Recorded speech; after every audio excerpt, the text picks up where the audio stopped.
Death row is a place of waiting. Some wait for mercy, others wait for justice, but for these 6 women, the waiting is over. Their crimes were shocking, their trials were relentless. Now, as execution looms, only 2 choices remain: their final meal and their last words. Will they beg for forgiveness? Will they go in silence? Or will their final moments be just as chilling as their crimes?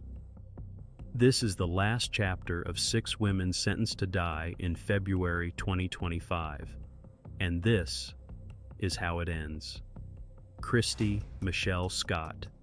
In the early hours of August 16, 2008, a devastating fire engulfed the Russellville, Alabama, home of Christy Michelle Scott.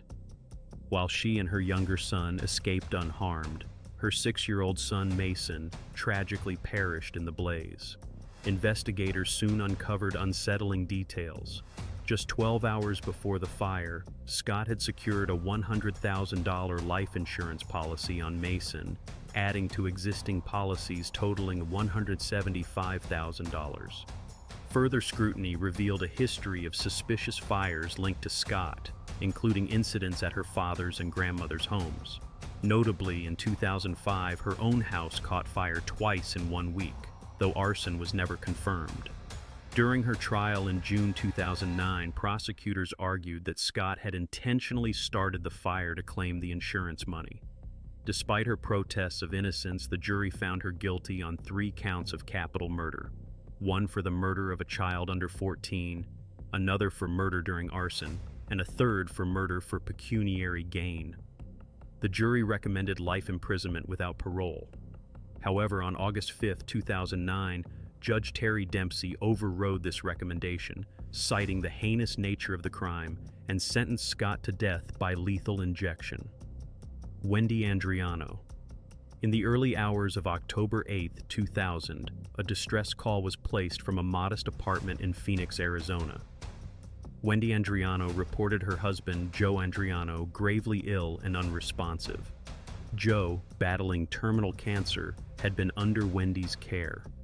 However, the scene responders encountered told a story not of natural decline, but of unimaginable betrayal.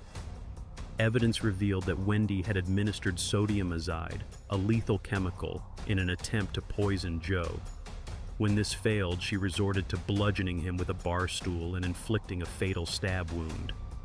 The brutality of the act, coupled with Joe's weakened state, painted a grim picture of premeditation and cruelty. In 2004, she was convicted of first-degree murder and sentenced to death. As her execution date approached in February 2025, Wendy maintained her innocence, expressing remorse for her husband's death, but denying culpability. For her last meal, she requested a vegetarian pizza, a side salad with Italian dressing, and a slice of cheesecake. In her final statement, she said, "I am deeply sorry for the pain caused. I did not kill my husband." Her execution was carried out by lethal injection. Shauna Fordy.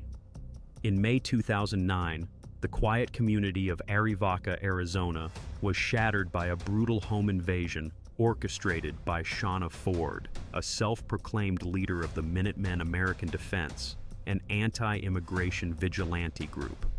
Ford, seeking funds for her organization's Border Patrol activities, targeted the home of Raul Jr. Flores, believing he possessed drugs and money.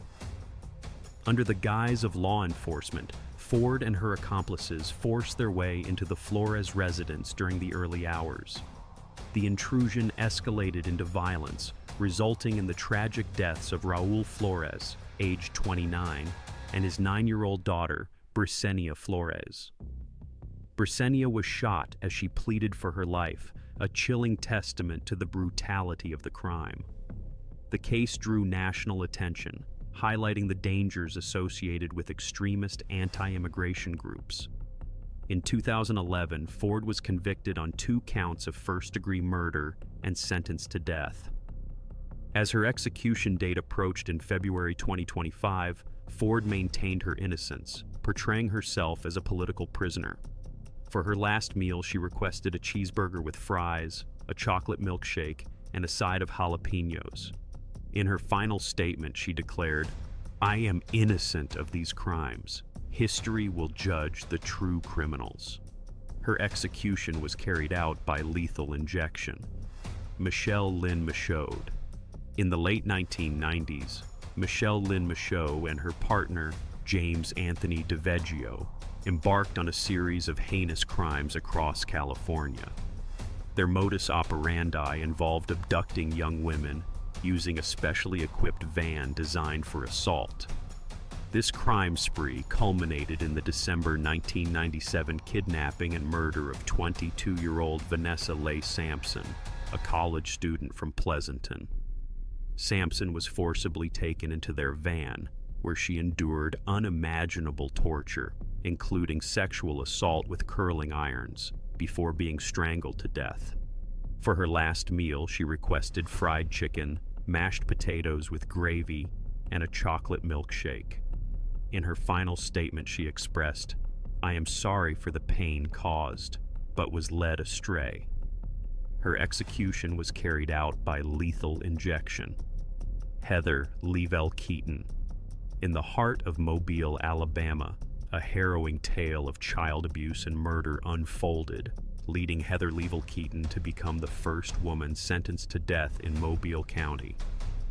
In 2010, the partial skeletal remains of 4-year-old Natalie DeBlaze and her 3-year-old brother, Chase DeBlaze, were discovered in secluded wooded areas across Alabama and Mississippi. Investigations revealed a chilling pattern of abuse. Natalie was allegedly poisoned with antifreeze, bound with duct tape, and confined in a suitcase for extended periods. Similarly, Chase endured severe mistreatment, including being taped, gagged, and forced to stand in a corner overnight, leading to their tragic deaths. Levell Keaton, the children's stepmother, was implicated alongside their father, John DeBlaze, in these heinous acts. The couple's relationship began in 2008, and by 2009 they were living together with the children. Witnesses recounted instances of Levell Keaton's abusive behavior, including binding the children with duct tape as a form of punishment. In May 2015, Levell Keaton stood trial and was convicted of capital murder for Chase's death and reckless manslaughter for Natalie's. The jury recommended the death penalty, a sentence upheld despite multiple appeals. In June 2023, the U.S. Supreme Court declined to review her case, solidifying her fate on death row. As her execution date in February 2025 approaches, details regarding Levell Keaton's final meal request and last words remain undisclosed. The tragic deaths of Natalie and Chase serve as a somber reminder of the profound consequences of unchecked abuse within a household. Kathy Lynn Serenana. On December 25, 2005, the festive atmosphere of Corona, California, concealed a harrowing tragedy within the Serenana household.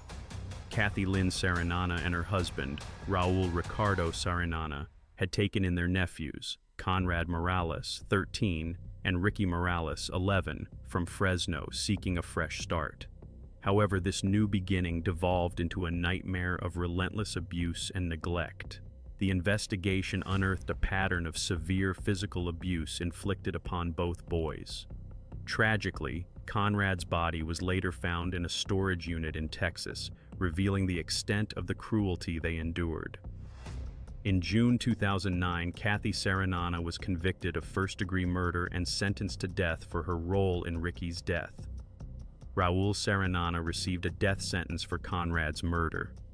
As her execution date in February 2025 approaches, details regarding Kathy's final meal request and last words remain undisclosed. The tragic fate of Conrad and Ricky Morales serves as a somber reminder of the vulnerability of children and the profound betrayal they suffered at the hands of those entrusted with their care. 6 women, 6 final moments. Some begged for mercy, some went to their deaths in silence, others held on to their defiance until the very end. Their crimes were brutal, their punishments irreversible, but in their last hours, they were no longer killers or convicts, just humans facing the inevitable. Their last meals, their final words, the final choices before a fate that no appeal could change. Justice or cruelty, redemption or retribution. The executions are over, but the debate on the death penalty, that will never die.